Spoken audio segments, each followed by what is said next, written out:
జయ Veerabhadra sir నమో నమ. ఈ నాగార్జున యాదవ్ చూసినాం మన సాక్షిలోన.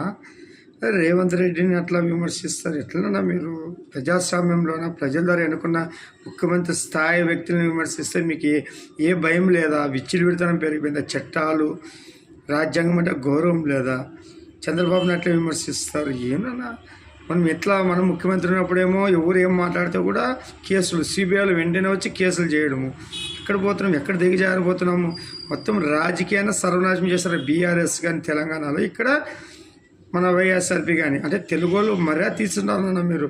భారతదేశంలో తెలుగులో అంటే ఒక గౌరవం, ఆత్మగౌరవం రామారావు గారి నుంచి ఇప్పుడు చంద్రబాబు వరకు ఒక గౌరవాన్ని నిలబెట్టి ఈరోజు మనం లోక్సభలో మన ఆంధ్రప్రదేశ్ నుంచే ప్రభుత్వం ఏర్పడింది. బీజేపీది కూటమి. మనం ఆలోచించాలన్నా ఎప్పుడే కానీ ఇష్టమైనట్లు మాట్లాడి మనం కించపరచుకోకూడదు. మీకు ఎందుకు ఇంత వ్యక్తిగత విమర్శలు?